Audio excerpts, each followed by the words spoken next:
Mis hermanos, Dios los bendiga, les habla Teo Hernández y hoy en este día voy a compartirles un capítulo más, capítulo de San Lucas número 22, por si gusta leer junto conmigo. Voy a comenzar en este momento, en el nombre del Padre y del Hijo y del Espíritu Santo. Amén. Se acercaba la fiesta de los panes sin levadura, llamada también fiesta de la Pascua. Los jefes de los sacerdotes y los maestros de la ley no encontraban la manera de hacer desaparecer a Jesús, pues tenían miedo del pueblo. Pero Satanás entró en Judas, por sobrenombre Iscariote, que era uno de los 12, y éste fue a tratar con los jefes de los sacerdotes y con los jefes de la policía del templo sobre el modo de entregarles a Jesús. Ellos se alegraron y acordaron darle una cantidad de dinero. Judas aceptó el trato y desde entonces buscaba una oportunidad para entregarlo cuando no estuviera el pueblo. Llegó el día de la fiesta de los panes sin levadura, en que se debía sacrificar el cordero de Pascua. Entonces Jesús envió a Pedro y a Juan diciéndoles: vayan a preparar lo necesario para que celebremos la cena de Pascua. Le preguntaron: ¿dónde quieres que la preparemos? Jesús les contestó: cuando entren en la ciudad, les saldrá al encuentro un hombre que lleva un jarro de agua. Síganlo hasta la casa donde entre, y digan al dueño de la casa: el maestro manda decirte, ¿dónde está la pieza en la que comeré la Pascua con mis discípulos? Él les mostrará una sala grande y amueblada en el piso superior. Preparen ahí lo necesario. Se fueron pues, hallaron todo tal como Jesús les había dicho, y prepararon la Pascua.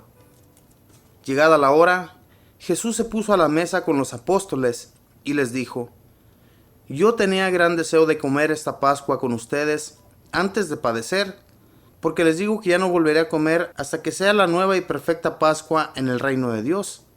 Jesús, aceptando una copa, dio gracias y les dijo: tomen esto y repártanlo entre ustedes, porque les aseguro que ya no volveré a beber del fruto de la vid hasta que llegue el reino de Dios. Después tomó pan y dando gracias, lo partió y se lo dio a sus discípulos. Esto es mi cuerpo, que es entregado por ustedes. Hagan esto en memoria mía. Hizo lo mismo con la copa después de cenar, diciendo: esta copa es la alianza nueva y sellada con mi sangre, que es derramada por ustedes. Sepan que la mano del que me traiciona está aquí conmigo sobre la mesa. El Hijo del Hombre se va por el camino trazado desde antes, pero pobre del hombre que lo entrega. Entonces empezaron a preguntarse unos a otros quién de ellos iba a hacer tal cosa. Luego comenzaron a discutir sobre quién de ellos era el más importante.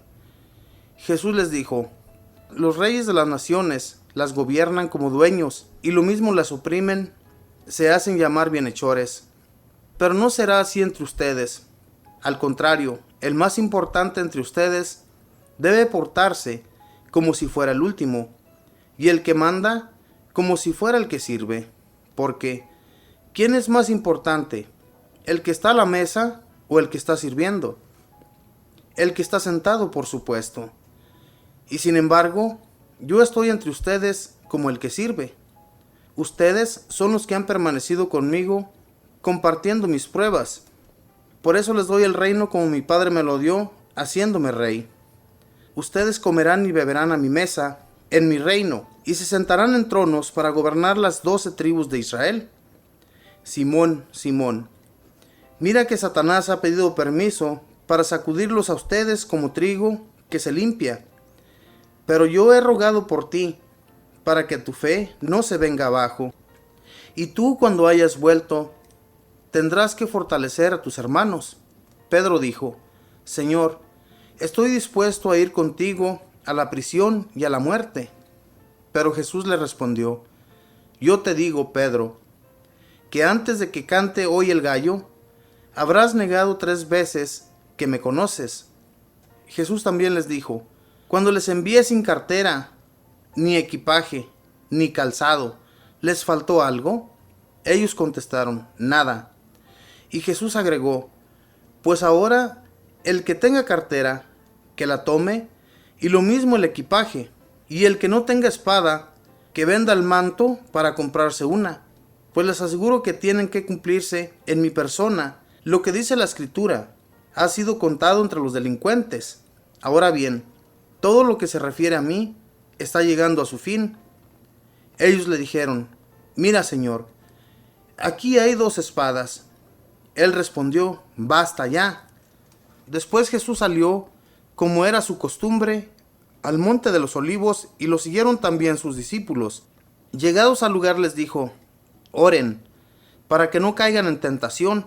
Después se alejó de ellos como a la distancia de un tiro de piedra, y doblando las rodillas oraba con estas palabras: Padre, si quieres, aparta de mí esta copa, pero no se haga mi voluntad sino la tuya. Entonces se le apareció un ángel del cielo para animarlo. Entró en agonía y oraba con mayor insistencia. Su sudor se convirtió en gotas de sangre que caían hasta el suelo. Después de orar, se levantó y fue hacia donde estaban los discípulos, pero los halló dormidos, abatidos por la tristeza. Les dijo: ¿ustedes duermen? Levántense y oren para que no caigan en tentación. Todavía estaba hablando cuando llegó un grupo encabezado por Judas, uno de los 12. Como se acercara a Jesús para darle un beso, Jesús le dijo: Judas, ¿con un beso traicionas al Hijo del Hombre? Los que estaban con Jesús vieron lo que iba a pasar y le preguntaron: Maestro, ¿sacamos la espada? Y uno de ellos hirió al servidor del sumo sacerdote, cortándole la oreja derecha. Pero Jesús le dijo: basta ya, y tocando la oreja del hombre, lo sanó. Jesús se dirigió después a los que habían venido a prenderlo, a los jefes de los sacerdotes y a la policía del templo y los ancianos de los judíos, y les dijo: tal vez buscan a un ladrón, y por eso han venido a detenerme con espadas y palos. ¿Por qué no me detuvieron cuando día tras día estaba entre ustedes en el templo? Pero ahora reinan las tinieblas, y es la hora de ustedes. Entonces lo apresaron y lo llevaron a la casa del sumo sacerdote, donde entraron. Pedro lo seguía a distancia. Prendieron un fuego en medio del patio y luego se sentaron alrededor. Pedro también se acercó y se sentó entre ellos. Al verlo sentado a la lumbre, una muchachita de la casa, después de mirarlo, dijo: este también estaba con él. Pero él lo negó diciendo: mujer, yo no lo conozco. Momentos después, otro exclamó al verlo: tú también eres uno de ellos. Pero Pedro respondió: no, hombre, no lo soy. Como una hora más tarde, otro afirmaba: seguramente este estaba con él, pues además es Galileo. De nuevo Pedro lo negó diciendo: amigo, no sé de qué hablas. Todavía estaba hablando cuando un gallo cantó. El Señor volvió y fijó la mirada en Pedro, y Pedro se acordó de la palabra del Señor, que le había dicho: antes de que cante el gallo, me habrás negado 3 veces. Y saliendo afuera, lloró amargamente. Los hombres que custodiaban a Jesús empezaron a burlarse de él y a darle golpes. Le cubrían la cara y después le preguntaban: adivina quién te pegó. Y proferían toda clase de insultos contra él. Cuando amaneció, se reunieron los jefes de los judíos, los jefes de los sacerdotes y los maestros de la ley, y mandaron traer a Jesús ante su consejo. Le interrogaron: ¿eres tú el Cristo? Respóndenos. Jesús respondió: si se lo digo, ustedes no me creerán, y si les hago alguna pregunta, ustedes no me contestarán. Desde ahora, sin embargo, el Hijo del Hombre estará sentado a la derecha del Dios poderoso. Todos dijeron: entonces, ¿tú eres el Hijo de Dios? Jesús contestó: dicen bien, yo lo soy.